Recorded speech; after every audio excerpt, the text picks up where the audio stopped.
Good morning, class 6th.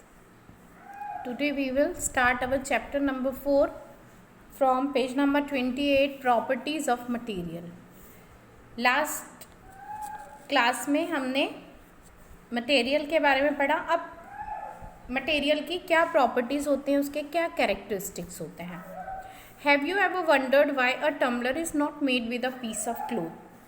कभी आपने सोचा कि गिलास, टम्बलर यानी कि जो गिलास होता है वो हमेशा मेटल से या कांच से, ऐसी चीज़ों से क्यों बनता है, कपड़े से क्यों नहीं बनाया जाता, क्लोथ से क्यों नहीं बनाया जाता. Recall our experiment with pieces of cloth in chapter 3. Third chapter में हमने क्लोथ्स के बारे में पढ़ा है और उसमें हमने कुछ एक्सपेरिमेंट्स भी पढ़े हैं कि जहाँ हम कपड़े को पानी में डालते हैं तो वो वाटर को सोख लेता है ना. तो हम गिलास का इस्तेमाल क्यों करते हैं. हम गिलास का इस्तेमाल करते हैं ताकि हम उसमें लिक्विड चीज़ें, पानी, दूध, चाय, ऐसी चीज़ें रख सकें. लेकिन अगर हम कपड़े से गिलास बनाएंगे तो क्या वो लिक्विड को होल्ड कर पाएगा, वो पूरे लिक्विड को अपने में से बहा देगा. Therefore would it not be silly if we were to make a tumbler out of cloths. अगर हम कपड़ों से गिलास बनाएं तो क्या हम बेवकूफ़ नहीं कहलाएंगे. What we need for a tumbler is, हमें टम्बलर बनाने के लिए, ग्लास बनाने के लिए कौन सा मटेरियल चाहिए होता है. या तो हम ग्लास यानी कि कांच से बनाते हैं, प्लास्टिक से बनाते हैं, मेटल से, जैसे अपने को स्टील, पीतल, तांबे से बनाए जाते हैं तो मेटल से बनाया जाता है. या फिर कुछ ऐसा मटेरियल थिक कागज़ से जो कि वाटर को या लिक्विड को होल्ड करके रख सकता है, पकड़ के रख सकता है. Similarly, it would not be wise to use paper-like material for cooking vessels. इसी तरह से अगर हम खाना पकाने के बर्तन, तवा या कढ़ाई कागज़ से बनाएं या कपड़े से बनाएं तो क्या ये अक्लमंदी होगी. क्या ये क्या करेंगे, जैसे ही हम इनको आग पे रखेंगे जल जाएंगे, है ना. तो इसीलिए हम ये सारी चीज़ें कागज़ से या कपड़े से नहीं बनाते हैं. तो सबसे ज़रूरी है मटेरियल के लिए कि वो किस चीज़ के लिए यूज़ हो रहा है, हम उससे उस हिसाब से मटेरियल यूज़ करते हैं कि उसका यूज़ क्या है होना है. अगर हमें उसे आग पे रखना है तो हम ऐसे मटेरियल यूज़ नहीं कर सकते जो जल जाए. अगर हमें उसमें लिक्विड रखना है, पानी रखना है, तो हम ऐसा मटेरियल यूज़ नहीं कर सकते जो कि पानी जिसमें से निकल जाए. तो हमें हमेशा चीज़ों को बनाते समय, उनका यूज़ करते समय ये ध्यान में रखना पड़ता है कि हम उसे किस लिए बना रहे हैं. We see then that we choose a material to make an object depending on its property. तो हम कोई भी ऑब्जेक्ट को बनाने के लिए मटेरियल को इस हिसाब से चूज करते हैं कि उसकी प्रॉपर्टीज़ क्या हैं. क्या वो हीट को सह सकता है, या वो लिक्विड को रोक सकता है, या ज़्यादा रखने से वो फट तो नहीं जाएगा, ख़राब तो नहीं हो जाएगा. ये सारी चीज़ें हमें देखनी पड़ती हैं. And the purpose for which the object is to be used, और वो भी देखना पड़ता है कि ऑब्जेक्ट किस लिए यूज़ हो रहा है. सो what are all the properties of material that would be important for their uses. तो ये सारी प्रॉपर्टीज़ आखिर क्या होती हैं जो कि यूसेस के लिए इम्पॉर्टेंट होती हैं, किसी चीज़ को इस्तेमाल करने के लिए ज़रूरी होती हैं. फर्स्ट प्रॉपर्टी है अपीयरेंस. अपीयरेंस का मतलब होता है कोई चीज़ कैसी दिखती है, वो देखने में कैसी है. Materials usually look different from each other. सारे मटेरियल एक दूसरे से अलग लगते हैं ना. हम देखकर बोल सकते हैं ये लकड़ी का बना हुआ चीज़ है, ये प्लास्टिक है, ये लोहा है, ये कांच है, क्योंकि सारी चीज़ें एक दूसरे से अलग अलग दिखती हैं. Would looks like very different from iron. लकड़ी लोहे से, आयरन से बहुत अलग दिखती है. Iron appears different from copper और एल्यूमिनियम. इसी तरह आयरन की जो चीज़ें होती हैं या आयरन होता है वो कॉपर या एल्यूमिनियम से अलग दिखता है.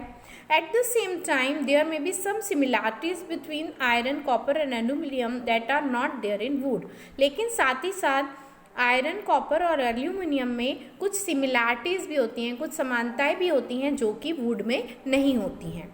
यहाँ पर एक एक्टिविटी दी गई है इस बात को समझने के लिए. Activity number 3, collect small pieces of different material. इसमें आपको अलग अलग मटेरियल की चीज़ें लेनी है. Paper, cardboard, would, copper wire, aluminium की शीट, चॉक, ऐसे डिफरेंट चीज़ें ले लीजिए और अब उनको देखिए कि क्या ये सारी चीज़ें शाइनी हैं, चमकती हैं. अगर नहीं है तो 2 ग्रुप बनाइए. एक ग्रुप में शाइनी मटेरियल रखी है और दूसरे में ऐसी चीज़ें रखी है जिनमें शाइन नहीं है। अब इन मटेरियल को कट करके देखिए 2 पीसेस में, और कैसे भी जो वायर वगैरह होते हैं उनको काटने के लिए भी अलग से टूल्स आते हैं, उनको भी आप काट सकते हैं बहुत शार्प टूल से। तो आप देखिए कि काटने के बाद जो उनके एजेस हैं वो शाइनी दिख रहे हैं या डल दिख रहे हैं। अगर आप जैसे चॉक को 2 टुकड़ों में करेंगे तो वो थोड़ा ऐसा वाइट वाइट दिखाई देगा, जबकि आप वायर को काटेंगे तो वो बढ़िया चमकता हुआ दिखाई देगा। इन्हें भी हम अलग ग्रुप में रख सकते हैं, इनके भी हम अलग ग्रुप बना सकते हैं कि जिनकी सरफेस शाइनी है और जिनकी सरफेस डल है। अगर हम काट नहीं सकते तो हम उसको कहीं पर हार्ड सरफेस पर थोड़ा सा घिस के भी देख सकते हैं, उसमें भी हमको पता चल जाएगा कि उसकी सरफेस शाइन कर रही है या नहीं कर रही है। Materials that have such luster are usually metals. वो मटेरियल्स जिनमें ऐसी चमक दिखाई देती है, लस्टर दिखाई देता है, वो जनरली मेटल्स होते हैं। Iron, copper, aluminium, gold, silver, जितने भी मेटल होते हैं उनको जब हम घिसते हैं तो वो उनमें शाइन दिखाई देता है, जबकि अदर मटेरियल्स में नहीं दिखाई देता है। Some metals often lose their shine and appear dull because of the action of air and moisture on them. कई बार मेटल्स जब हवा में, धूप में पड़े रहते हैं तो उनकी शाइन जो होती है वो कम हो जाती है, क्योंकि वो कुछ रिएक्शन करते हैं हवा के साथ, पानी के साथ। तो जब हम उनको कट करते हैं, घिसते हैं, तो हमको वो शाइन दिखाई देती है। तो ये हो गई अपीयरेंस। अब दूसरी जो प्रॉपर्टी होती है दैट इज हार्डनेस। जब हम इन मटेरियल्स को अपने हाथ से प्रेस करते हैं, दबाते हैं, तो हम देखेंगे कि कुछ चीज़ें तो दब जाती हैं, कंप्रेस हो जाती हैं, बाकी नहीं, कुछ नहीं दबती हैं। अगर आप लकड़ी का टुकड़ा ले लो, आप उसको दबाने की कोशिश कर दो, वो नहीं दबेगा, है ना। तो take a metal key and try to scratch with it. The surface of a piece of wood, aluminium, a piece of stone, nail, candle, chalk, any other material और object, you can easily scratch some material. अगर हम एक metal का टुकड़ा लें या कोई लोहे की पत्ती लें, की लें, और उससे इन चीज़ों को स्क्रैच करें, घिसने की कोशिश करें, कुछ चीज़ें आसानी से स्क्रैच हो जाएंगी और कुछ को आप स्क्रैच नहीं कर पाएंगे। तो ये इससे हमको चीज़ों की हार्डनेस पता चलती है।